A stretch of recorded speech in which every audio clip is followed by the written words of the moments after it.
Your child has unfortunately passed away in a car accident, ma'am. What? Please, come to the hospital at once. But my child is here. It can't be the case, ma'am. A person who confirmed the identity of the deceased gave me this contact information, and this has led me to you. Believe me, sir, when I tell you that it truly isn't my child. The other party's parents are waiting as we speak, ma'am, so please, hurry as much as you can. And so I was forced to go to the hospital for something I didn't think I had anything to do with. My name is Yurina Motohashi, and I'm 45 years old. I got married when I was 24, and I'm living happily in my life as a part-time housewife. After graduating from high school, I worked at a programming company. And that's where I met my current husband, and we got married about 2 years after we started dating. We have an extremely ordinary family, but to me, I cannot think of anything to make myself happier. That is what I would say. However, I once had an unforgettable experience that has left me with some trauma. This has something to do with a certain classmate of mine from high school, and I'm going to talk about that today. It all started 30 years ago when I was in high school. You're very tall, Yurina, and you look like a pretty manly person, huh? Why, thank you. You think it's fun to be popular with girls? I don't think I'm particularly popular, honestly. Wow, you're actually enjoying all the damn attention inside, and now you just pretend to be modest? Rika was quite the prominent in our class and had a lot of followers as an entourage. It seems that saying nasty things to me was her and her friends' daily thing to look forward to. I get really annoyed when I see you, so why don't you quit school, huh? Just don't look at me then. As you can see, I'm sitting in the corner of the classroom like this. Ayo, why do I have to compromise for someone for the likes of you? Normally, a plain and ugly bitch like you ought to feel responsible. And so you better freaking do what I say. We never even had any form of relationship to begin with. Why are you pestering me like this all the time? Just ignore me like you always have. When I asked her that, Rika's face turned red and she ran off somewhere. After that, I asked the other girls in my class who were her entourage, and they told me that she felt embarrassed because of me, whom a lot of juniors and seniors liked, and she was making a fuss about how she wasn't the center of their attention. But that isn't my fault at all, though, is it? After this happened, I was subjected to all kinds of harassment until graduation. I finally protested at times when I've had enough, but it was no use. Please stop this, Rika. Huh? I didn't do anything, bitch. Can you provide any proof that I ever did anything to you? If you asked the people in our class, we'd find out right away. Why do you do such childish things? It's because you don't listen to me that this is happening. Think more before you act. The stress of studying for exams and the harassment combined, it escalated to the point where I was mentally unstable. I couldn't concentrate on my studies and often missed school as a result of my fragile state of mind, which worried my parents so much that they threatened to protest adamantly to the school. But I told them that I didn't want to have anything to do with Rika anymore, so I begged them not to do anything as I cried one night.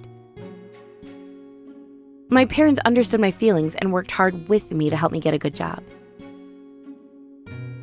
They acted as interviewers when I needed practice for interviews and supported me at home in studying for qualifications. I'm so grateful to them. So grateful. Thanks to their efforts alongside my own, I was able to secure a job, although it wasn't a very large company. And by the way, I heard that this girl named Rika moved outside the prefecture. Oh, that's good. That's very good. Now I can live in peace. And boy, did I live peacefully for about 20 years after that. But when I heard that she had returned to her hometown after getting married, my mental state hit rock bottom once again. Then, after a while, I was contacted by the woman in question. Hey, Yurina, it's been a while. To whom do I have this pleasure? This is Rika from high school. Have you actually forgotten my unique voice? Believe me, I couldn't forget it. And what do you want? I'm busy. When I heard you got married about 20 years ago, I thought it was some kind of joke. But damn, you really are married, aren't you? Surprise, I guess. I heard that you got married too, though. Yes, I did. Well, he has money and the conditions he posed don't seem so bad. So I just went with the flow. His kids are a bit of a nuisance, though, gotta admit. Is that so? But it was good that you got to experience raising kids. Oh, frick off with that bitchiness, huh? Showing off that you've given birth, are you? Frickin' annoying. It's not like that. Look, I'm really busy, so I'll just hang up, all right? What are you talking about? If you're always at home, you must be bored. I'll at least do you the favor of talking to you. Whatever, I work from home, actually. When I talked about working from home, Rika made fun of me and said there's no way there was such a job. The kind of job a high school graduate like you can do is freaking limited, ain't it? Well, I wanted to show you how much I despised you harassing me, so I got a lot of qualifications after graduating. I'm getting paid more than enough, you see? Ugh, so annoying. Well, I have a deadline coming up soon. Logging off now. I decided to hang up the phone and get to work as soon as I could. A few days later, Rika came all the way to my house and started bragging about how lucky she was with her life. It's a really scary story about how she found out about my house. Wow, you live in a pretty nice place. Rika, how did you find out about my house? I asked around the neighborhood. It was hard because no one told me exactly where you were. No one expected you to return to this city, and I didn't want you to know where I lived, so I tried my best to keep it a secret. Didn't you notice? I see. You were worried that I, a beautiful goddess, would take your husband away, huh? I'm not freaking interested in your plain-ass husband. Rika started chastising my husband even though she'd never met him before. I was furious, but I thought that even if I got angry here, it wouldn't have any effect on her. I decided to get her the hell out of there. Well, could you not come again then? It's not like I'm free. Huh? I thought I'd tell you about my lovely child, you know. Is that so? Why don't you tell your other friends about your child then? Because everyone is jealous of me and won't listen. This is ridiculous. Puffing out your cheeks, pouting like a 4-year-old when you're approaching 45. Just painful. Excuse me? You've never been so attracted in any way, have you? My child is smart and adorable, you see. I guess anyone can tell I'm a good mother. That's good. I hope she doesn't develop a bad personality, though, I must say. With that, I closed the front door. Then one day, sometime later, I received a shocking phone call while I was working from home. I'm sorry, but is this the number of one Mr. Yurina Motohashi? Yes, that's right. I'm terribly sorry to say this, but your child has unfortunately passed away in a car accident, ma'am. What?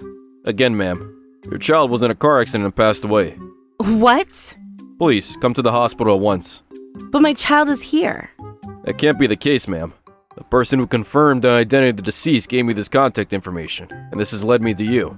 Believe me, sir, when I tell you that it truly isn't my child. I cannot confirm any details just now, ma'am, and I cannot say anything, but the other party's parents are waiting as we speak, ma'am. So please, hurry as much as you can.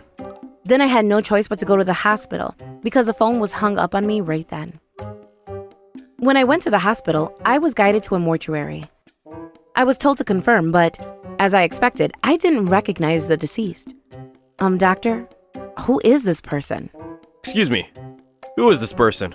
Your child, isn't it? Perhaps the doctor seemed to think I was thinking all of this as a joke, or perhaps he couldn't accept the reality of my words, or he frowned as he talked to me. Then, as I was leaving the hospital, someone called out to me from behind. Hey, wait a minute. What are you, trying to leave without permission? Yes, who are you, sir? I'm the father of the girl who was badly injured by your daughter. Regarding that particular matter, sir, she was not my daughter. What? Are you planning to evade responsibility, eh? Believe me, sir, I don't have any grown-up children who could cause an accident. You can have the police investigate me, by all means. The police have also told me that you're the parent. It's just a lie on your part to get away from this. Which police officer issued that statement? If one makes such careless remarks, that has to be reported to their superiors. Yeah, it doesn't matter. I'll make sure you pay the compensation my daughter rightfully deserves. And so now you know the full story. In a nutshell, I'm incurring the wrath of others with whom I'm not acquainted for something I didn't do. I talked to my husband about it and he said, "Damn, there are some weird people out there," with a stern look in his face, and was thinking about something. In fact, my husband is currently away on a business transfer and doesn't come home often nowadays. So I talked to him about this incident via video call, which was our daily routine at that point. When Mr. Furuta, the man who talked harshly at me at the hospital, came over one day with his lawyer, I was asked to pay a large amount of alimony. Because his daughter would tragically suffer from the after effects for the better part of her life, he yelled at me saying my daughter had a future ahead of her. He stated that as the parent of the perpetrator, it was my duty to take responsibility for what my child did. After 2 hours of this, they finally went home. The lawyer just nodded his head throughout those 2 hours and was not very helpful at all. A few days later, I heard a certain rumor and decided to go to Rika's house. Who's there? First thing in the morning, damn it. I came because I had something to talk with you about. Huh? It's so rude to suddenly barge into someone's house like this. Think of it a bit more beforehand, okay? No. You did the same to me. I did I? Did I do something like that? I forgot. Yeah, that kind of thing doesn't really matter. Rika, you haven't talked about your daughter lately. What's going on with that? She went to heaven, the bitch. It's so unfilial for the child to go before their parents. Right. So is it true that your daughter died in a traffic accident? Huh? What the? Why are you suddenly asking something like that? It doesn't matter, does it? It matters to me, actually. It's very important. I don't want to think about when Minami died, that's for sure. I do admit that I asked about the situation rather rudely, and I'm sorry for that. But in my defense, you did something that left me with no other choice. What? What the hell? So you're getting revenge for all the bullying I've been doing to you up until now? So you were bullying me then, after all. Well, that's not important, wasn't it? You spreading the word that my child had caused a fatal traffic accident? When I asked her a question that I was absolutely sure of, her eyes became very uneasy. What? You know that can't be true. If you say something like that without evidence, it would be defamation, you know. So you're not admitting it? I'm not refusing it. I'm denying such a rumor even exists. Well, I know it must be so frustrating. Give up, bitch. A high school graduate like you probably didn't even think about the importance of evidence in all this. But I never said there was no evidence. Huh? I really do feel sorry for your daughter's death, Rika, but it's wrong to blame my child for the accident that Minami caused, wouldn't you agree? When I spoke, Rika started yelling. You've always been like that, talking like you're right. And I always resented the fact that you're only one being pampered, even though I'm so much prettier and have a better personality than you. I couldn't forgive you for getting married and being happy before I did, even though you've always been a plain-ass floozy. I got married because I didn't want to lose you to you, of all people. But the man I married already had a child and could only live in a shabby apartment like this. But you live in such a nice house. It's just not fair. But that all stems from jealousy. You bullied me in the past, and as a result, I couldn't go to the school that I wanted to go to. I was frustrated and wanted to get back at myself for being so easily destroyed by childish behavior. So I got a lot of qualifications and met my current husband through my efforts. I worked hard. I'm so freaking pissed. I didn't want my daughter to begin with. She doesn't listen to me and she's not attractive at all. You little. There are good and bad things to say, you know. Just because you're not related to your daughter by blood doesn't give you a reason to say things like that. You don't understand my feelings. And I don't want to. Damn you, I've had enough. I'm calling the police. And so, Rika went inside the apartment, and 10 minutes later, the police showed up. What's the matter, ladies? Officer, this woman's trying to blame an accident that her child caused on my own beloved daughter. Rest her soul. That's not good at all. I'd like to hear the details. Oh, enough already. Let's put an end to this nonsense. I continued quietly. I mean, accuse me all you want, but my child is still a baby. There's no way she could have caused an accident. Excuse me? She's at home now, and you can come and see her if you must. There's also the possibility that you have a lot of children, isn't there? Why Rika said that my child caused an accident, I will never know, nor do I ever want to, but it's impossible.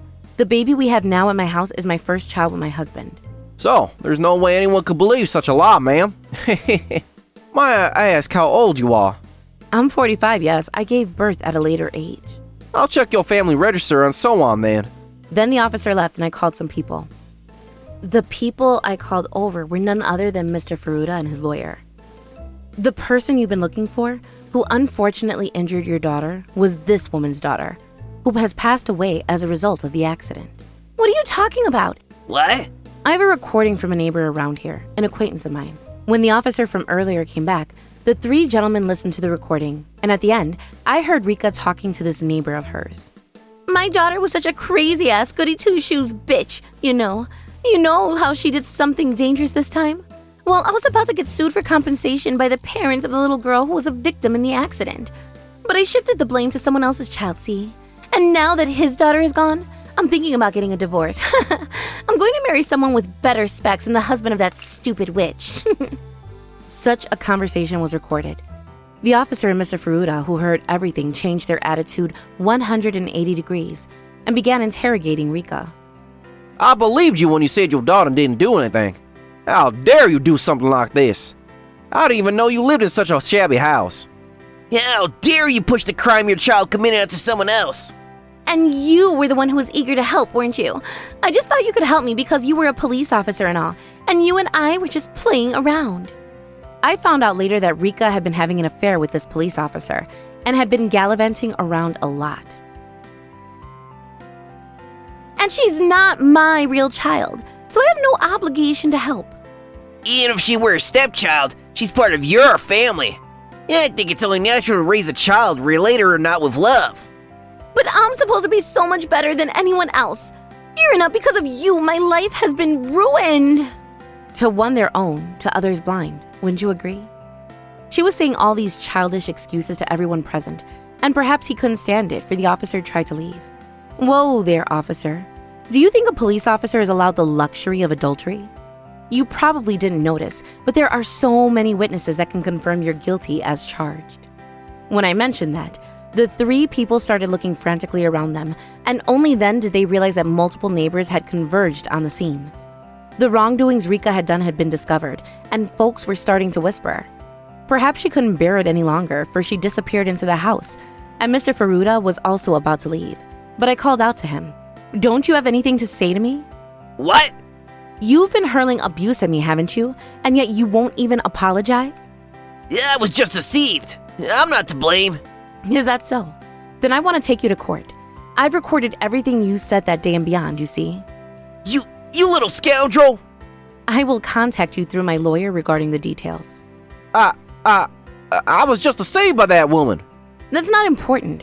What's your name and rank? Don't you dare think you can get away with doing something like this, understood? Perhaps the officer didn't want to tell me, for he didn't say a single word, but a few neighbors were so kind as to tell me the specifics, and so I contacted my husband. My husband actually has a job that has a lot of connections with the police, and I was thus able to gather evidence smoothly this time. Based on that evidence, I decided to sue Rika and Mr. Furuta for defamation and harassment. They were shocked when they saw the contents of their crimes, but I mercilessly demanded alimony and compensation for everything they did. And in the end, I collected every last coin from each of them. Rika divorced her husband because she had been cheating on him, and they were arguing over Mr. Furuta's request for compensation regarding his daughter. Mr. Furuta later felt small and stressed at work because his workplace discovered he had caused problems to public welfare. The police officer was also found to be very guilty of having affairs with various women during working hours. And not only was he dismissed from duty, but Rika's husband also demanded alimony for having an affair with his wife. For a sorry excuse of an affair, I guess it was a high price to pay. By the way, my husband wants to rent out this house and move to a newer house nearby very soon. And it's not a house, but a penthouse with more robust security measures. I only think about it again when I still get lapses from the past, which isn't too often anymore. But I agreed with my husband because we don't know when Rika would strike again. All things considered, though, I think that's the end of the woman who continued to torment Yurina Motohashi. And I gotta say, I'm relieved for your sake. I know I shouldn't take joy in other people's misfortune, but I can't help myself this time. I'm still a human being after all. And Rika probably noticed your charm more than anyone else. She couldn't help but want to bring you down. She spent most of her life being jealous of others and showing off her own delusions of herself. So I guess she never had a time where she felt truly happy. Oh, honey. Well, I'm just grateful for one thing. If anything, you got a job instead of going to college. That's how I met you. Got married and was blessed with a beautiful child. Of course, it would be best if I could meet you wherever you were at the time. I guess that's true. I also think that meeting you was the happiest thing that's happened to me. Let's do our best together, honey.